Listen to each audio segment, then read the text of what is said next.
ಇವತ್ತೊಂದು ಕತೆ ಹೇಳ್ತಾ ಇದ್ದೀನಿ ಕೇಳಿ. ಎಂಥ ಕತೆ ಅಂದ್ಕೊಂಡ್ರಾ? ಕೇಳಿ ಫಸ್ಟು. ಒಂದರಲ್ಲಿ ಒಬ್ಬ ರಾಜ ಇರ್ತಾನೆ.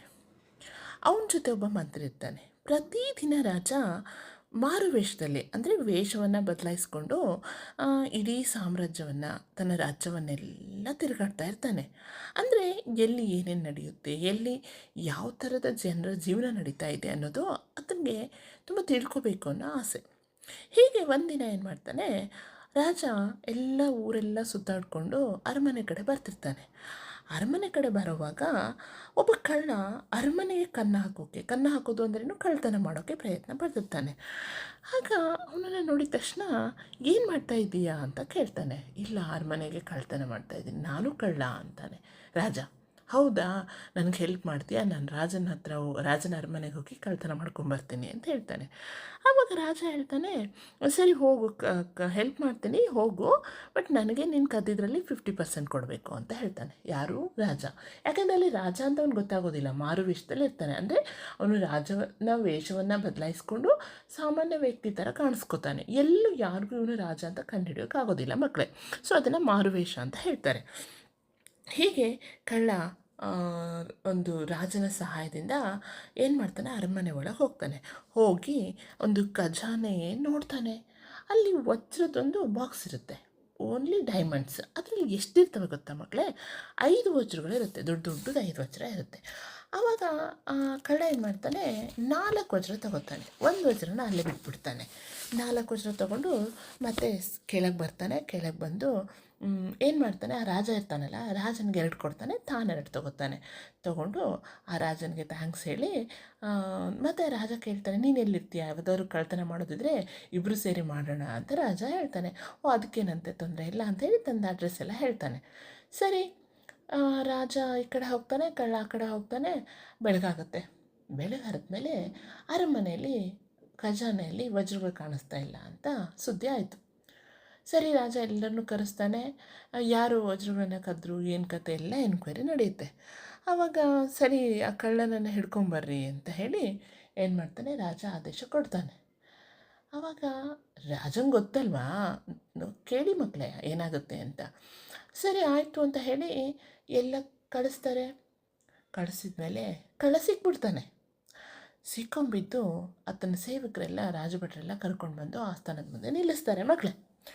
ನಿಲ್ಲಿಸಿದ ತಕ್ಷಣ ಅಲ್ಲೇನಾಗುತ್ತೆ, ಎನ್ಕ್ವೈರಿ ಆಗುತ್ತೆ. ಆವಾಗ ಕಳ್ಳ ಹೇಳ್ತಾನೆ, ಹೌದು, ನಾನು 2 ವಜ್ರಗಳನ್ನು ಕದ್ಬಿಟ್ಟಿದ್ದೀನಿ. ಏನಾಯ್ತಪ್ಪ ಅಂದರೆ, ನಿನ್ನೆ ಬಂದಿದ್ದೆ, ನಾನು 2 ವಜ್ರಗಳನ್ನು ಕದ್ದಿದ್ದೀನಿ ಅಂತ ಹೇಳ್ತಾನೆ. ಹೌದಾ ಅಂತೇಳಿ, ಸರಿ ಮಂತ್ರಿಗಳು ಹೋಗಿ ನೀವು ನೋಡ್ಕೊಂಬನ್ನಿ ಮಂತ್ರಿಗಳೇ, ಅಲ್ಲಿ ವಜ್ರಗಳು ಎಷ್ಟಿದೆ, ಏನು ಕತೆ ಅಂತ ಹೇಳ್ತಾನೆ. ಸರಿ, ಮಂತ್ರಿ ಅಲ್ಲಿ ಹೋಗ್ತಾನೆ. ಅವನಿಗೆ ಐಡಿಯಾ, ಹೆಂಗೂ ಕಳ್ಳ ವಜ್ರ ಕದ್ಬಿಟ್ಟಿದ್ದಾನಲ್ಲ, ಇದರಲ್ಲಿ 1 ಉಳಿಸಿದ್ದಾನೆ, ಈ ವಜ್ರ ನಾನು ಇಟ್ಕೊಂಡ್ಬಿಡ್ತೀನಿ, ರಾಜನಿಗೆ ಸುಳ್ಳು ಹೇಳ್ಬಿಟ್ರಾಯ್ತು ಅಂತ ಲೆಕ್ಕಾಚಾರ ಹಾಕ್ಕೊಂಡು 1 ವಜ್ರನ ತನ್ನ ಪಾಕೆಟಲ್ಲಿ ಹಾಕ್ಕೊಂಬಿಟ್ಟು, ಮಂತ್ರಿಗಳೇ ಅಲ್ಲಿ ಯಾವುದೂ ಇಲ್ಲ, ವಜ್ರಗಳಿಲ್ಲ, ಎಲ್ಲ ವಜ್ರ ಇವನೇ ಕದ್ದಿದ್ದಾನೆ ಅಂತ ಹೇಳ್ತಾನೆ. ಅವಾಗ ಕಳ್ಳ ಹೇಳ್ತಾನೆ, ಇಲ್ಲ ಇಲ್ಲ, ನಾನು ಎಲ್ಲ ವಜ್ರನೂ ಕದ್ದಿಲ್ಲ, ನಾನು ಕದ್ದಿರೋದು 4 ವಜ್ರ, ಅದರಲ್ಲೇ ಇದ್ದಿದ್ದು 5 ವಜ್ರ, 2 ಇನ್ನೊಬ್ಬ ನನ್ನ ಸಹಾಯ ಮಾಡಿರ್ತಕ್ಕಂತಹ ಗೆಳೆಯನಿಗೆ ಕೊಟ್ಟೆ, 2 ವಜ್ರ ನಾನು ತೊಗೊಂಡಿದ್ದೀನಿ ಅಂದ ತಕ್ಷಣ, ಹೌದಾ, ಯಾರ ಗೆಳೆಯ, ನಿನಗೆ ಅವ್ನು ಗೊತ್ತಾ ಅಂತ ಕೇಳ್ತಾನೆ ರಾಜ. ಇಲ್ಲ ಇಲ್ಲ, ನಿನ್ನೆ ನನಗೆ ಇಲ್ಲಿ ಅರಮನೆಗೆ ಬರೋದಕ್ಕೆ ಹೆಲ್ಪ್ ಮಾಡ್ದ ಅಂತ ಹೇಳ್ತಾನೆ. ಆವಾಗ ಮಂತ್ರಿ ಹೇಳ್ತಾನೆ, ಇವನ್ನೆಲ್ಲ ಸುಳ್ಳು ಹೇಳ್ತಿದ್ದಾನೆ, ಕಳ್ಳ ಕದ್ದ ಮೇಲೆ ಎಲ್ಲನೂ ಕದೀತಾನೆ, ಯಾರಾದರೂ ಕಳ್ಳರು ಒಂದೊಂದು ಬಿಟ್ಟು ಹೋಗ್ತಾರಾ? ಇರೋ ಬರೋದನ್ನೆಲ್ಲ ಬಳ್ಕೊಂಡು ಹೋಗ್ತಾರೆ. ರಾಜನೇ ಇವನು ಸುಳ್ಳು ಹೇಳ್ತಿದ್ದಾನೆ, ಇವನಿಗೆ ಸರಿಯಾಗಿ ಚಡಿ ಇಟ್ಕೊಟ್ಟು ಜೈಲು ಶಿಕ್ಷೆ ಕೊಡ್ರಿ ಅಂತ ಹೇಳ್ತಾನೆ. ಆವಾಗ ರಾಜನಾಗ್ತಾನೆ. ಏನು ಹೇಳ್ತಾನೆ ಗೊತ್ತಾ ಮಂತ್ರಿ, ಆತ ಕಳ್ಳ ಒಪ್ಕೊಂಡ, ತಾನು ಈ 4 ವಜ್ರ ಕದ್ದಿದ್ದೀನಿ, 2 ಇನ್ನೊಬ್ಬನಿಗೆ ಕೊಟ್ಟಿದ್ದೀನಿ, 2 ನಾನು ತೊಗೊಂಡಿದ್ದೀನಿ ಅಂತ. ಆ 2 ವಜ್ರ ಬೇರೆ ಎಲ್ಲೂ ಇಲ್ಲಪ್ಪ, ನನ್ನ ಹತ್ರನೇ ಇದ್ದಾವೆ ಅಂತ ರಾಜ ತೋರಿಸ್ಬಿಡ್ತಾನೆ. ಎಲ್ರಿಗೂ ಆಶ್ಚರ್ಯ. ಹೌದು, ನಾನು ನಿನ್ನೆ ಮಾರುವೇಷದಲ್ಲಿ ಊರೆಲ್ಲ ಸುತ್ಕೊಂಡು ಬರ್ತಿದ್ದಾಗ ಇವನು ಅರಮನೆಗೆ ಕನ್ನ ಹಾಕೋಕ್ಕೆ ಪ್ರಯತ್ನ ಪಡ್ತಾ ಇದ್ದ. ನಾನು ನೋಡೋಣ ಅಂತ ಇವನಿಗೆ ಸಹಾಯ ಮಾಡಿದೆ. ಅವನು ತಾನು ಕದ್ದಿದ್ರಲ್ಲಿ ಪ್ರಾಮಾಣಿಕವಾಗಿ ನನಗೆ 50% ಕೊಟ್ಟ. ಅಂದರೆ 4 ವಜ್ರ ಕದ್ದ, ಅದರಲ್ಲಿ 2 ತಾನು ತೊಗೊಂಡ, 2 ನನಗೆ ಕೊಟ್ಟ. ಆದರೆ ಮಂತ್ರಿ, ನೀನು ರಾಜ್ಯದ ಆಸ್ಥಾನದಲ್ಲಿದ್ದು, ರಾಜ್ಯದ ಸೇವಕನಾಗಿದ್ದು, ರಾಜನ ಪ್ರಜೆಗಳಿಗೆ ಗೌರವ ಕೊಡಬೇಕಾದಂಥ ನೀನು ಏನು ಮಾಡಿದೆ, ಸುಳ್ಳು ಹೇಳಿದೆ, ಮೋಸ ಮಾಡಿದೆ, ರಾಜ್ಯಕ್ಕೆ ದ್ರೋಹ ಮಾಡಿದೆ. ಅವನು ಕಳ್ಳತನ ಮಾಡಿ ಒಪ್ಕೊಂಡಿದ್ದಾನೆ, ಬಟ್ ನೀನು ಇರೋ ವಜ್ರನ ಕದ್ಕೊಂಡು ಮೋಸ ಮಾಡಿದೆ ಅಂತ ಹೇಳಿದಾಗ ಮಂತ್ರಿಗೆ ತಾನು ಮಾಡಿದ ತಪ್ಪು ಅಂತ ಅರಿವಾದ ತಕ್ಷಣ ತಲೆ ತಗ್ಗಿಸ್ತಾನೆ. ಆದರೆ ರಾಜ ಏನು ಮಾಡ್ತಾನೆ, ಸಿಟ್ಟು ಬಂದುಬಿಟ್ಟಿರುತ್ತೆ ರಾಜಂಗೆ. ಆವಾಗ ರಾಜ ಆ ವಜ್ರ ಕಸ್ಕೊಂಡು ಇವನಿಗೆ ಜೈಲಿಗೆ ಹಾಕ್ಬಿಡಿ ಅಂತ ಹೇಳ್ಬಿಡ್ತಾನೆ. ಮಂತ್ರಿ ನನ್ನ ತಪ್ಪಾಯಿತು ಕ್ಷಮಿಸ್ಬಿಡಿ ಅಂತ ಕೇಳಿದರೆ, ನೀನು ಇಂಥ ತಪ್ಪನ್ನು ಎಷ್ಟು ಮಾಡಿದೆಯೋ ನನಗೇನು ಗೊತ್ತು, ಇವತ್ತು ಸಿಕ್ಕಾಕ್ಕೊಂಡಿದ್ದೀಯಾ ಅಂತ ಹೇಳಿದಾಗ ಆಯಿತು ಕ್ಷಮೆ ಇರಲಿ ಅಂತ ಕೇಳ್ಕೊತಾನೆ. ಬಟ್ ಆವಾಗ ರಾಜ ಕ್ಷಮಿಸೋದಿಲ್ಲ. ಆಗ ಕಳ್ಳಂಗೆ ಹೇಳ್ತಾನೆ, ನೋಡು ನೀನು ಈ ಥರ ಇನ್ಮೇಲೆ ಕಳ್ಳತನ ಮಾಡಬೇಡ ಅಂತ ಹೇಳಿದಾಗ ಕಳ್ಳ ಖಂಡಿತ ಅವನಿಗೆ ಏನಾಗ್ಬಿಡುತ್ತೆ ಗೊತ್ತಾ ಮಕ್ಕಳೇ, ಅವನಿಗೆ ಆಶ್ಚರ್ಯ ಆಗ್ಬಿಡುತ್ತೆ. ನನಗೆ ರಾಜನೇ ಸಹಾಯ ಮಾಡಿದ್ನಾ, ನಾನು ರಾಜನ ಅರಮನೆಯಲ್ಲಿ ಕಳ್ಳತನ ಮಾಡಿದ್ದು ರಾಜಂಗೆ ಗೊತ್ತಿದ್ದು ನನಗೆ ಸಪೋರ್ಟ್ ಮಾಡಿದ್ರಾ, ಚಿಚೆ ಇನ್ಮೇಲೆ ನಾನು ಯಾವುದೇ ಕಾರಣಕ್ಕೂ ಕಳ್ಳತನ ಮಾಡಬಾರ್ದು, ಮಾಡೋದೂ ಇಲ್ಲ ಅಂತ ಅವತ್ತೇ ಅವನು ಪ್ರತಿಜ್ಞೆ ಮಾಡ್ತಾನೆ. ಅಂದಿನಿಂದ ಅವನು ಕಳ್ಳತನಕ್ಕೆ ಹೋಗೋದೇ ಇಲ್ಲ.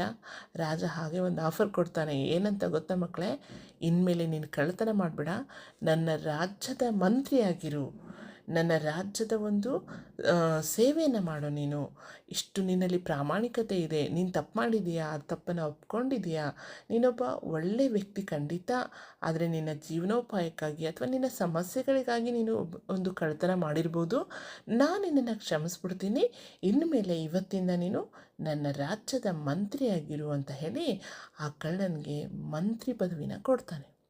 ನೋಡಿ ಮಕ್ಕಳೇ, ಕಳ್ಳ ಆದವನು ಮಂತ್ರಿ ಆದ, ಮಂತ್ರಿ ಆದವನು ಕಳ್ಳ ಆದ. ನೋಡಿ ಹೇಗೆ ದಿನಗಳು ಅಥವಾ ಕಾಲಚಕ್ರಗಳು ಹೇಗೆ ಬದಲಾಗುತ್ತೆ ಅನ್ನೋದಕ್ಕೆ ಉದಾಹರಣೆ. ಸೊ ಇವನೇನು ಮಾಡ್ತಾನೆ, ಕಳ್ಳ ಒಳ್ಳೆ ವ್ಯಕ್ತಿಯಾಗಿ ಒಳ್ಳೆ ಮಂತ್ರಿಯಾಗಿ ರಾಜನಿಗೆ ಪ್ರತಿ ಕ್ಷಣ ಒಳ್ಳೊಳ್ಳೆ ಮಾಹಿತಿಗಳನ್ನ ಕೊಟ್ಟು ರಾಜ್ಯವನ್ನು ಇನ್ನೂ ಸುಭಿಕ್ಷೆಯಾಗಿಡೋಕ್ಕೆ ಸಹಾಯ ಮಾಡ್ತಾನೆ. ಹೀಗೆ ಮಕ್ಕಳೇ, ಮನುಷ್ಯ ಯಾರೇ ಆಗಲಿ ಹುಟ್ಟುತ್ತಾ ಕೆಟ್ಟವರಾಗಿರೋದಿಲ್ಲ. ಸಮಯ ಸಂದರ್ಭಗಳು ಮನುಷ್ಯನನ್ನು ಒಂದೊಂದು ಸಾರಿ ಆ ಥರದ ಕೆಲಸಗಳನ್ನು ಮಾಡಿಸುತ್ತೆ. ಒಳ್ಳೆತನ ಯಾವತ್ತೂ ಕೈ ಬಿಡೋದಿಲ್ಲ ಮಕ್ಕಳೇ. ಕಳ್ಳ ತನ್ನ ಕಷ್ಟಗಳಿಗೇನೋ ಕಳ್ಳತನ ಮಾಡಿದ್ದ, ಆದರೆ ಅವನ ಪ್ರಾಮಾಣಿಕತೆ ಅವನಿಗೆ ಒಂದು ಒಳ್ಳೆಯ ಸ್ಥಾನಮಾನ ಗೌರವ ಸಿಕ್ತು. ಮಂತ್ರಿಯಾಗಿದ್ದವನು ತನ್ನ ದುರ್ಬುದ್ಧಿಯಿಂದ ಜೈಲು ಪಾಲಾದ. ಹೀಗೆ ಮಕ್ಕಳೇ, ನಾವು ಒಳ್ಳೆತನವನ್ನು ರೂಢಿಸ್ಕೊಂಡ್ರೆ ಜೀವನ ಪೂರ್ತಿ ಒಳ್ಳೆತನ ಅಷ್ಟೇ ಇಲ್ಲ, ಸುಖದಿಂದ ಸಂತೋಷದಿಂದ ಜೀವನ ಮಾಡ್ಬೋದು ಮಕ್ಕಳೇ. ಮತ್ತೊಂದು ಕಥೆಯೊಂದಿಗೆ ಸಿಗೋಣ. ನಮಸ್ತೆ ಮಕ್ಕಳೇ.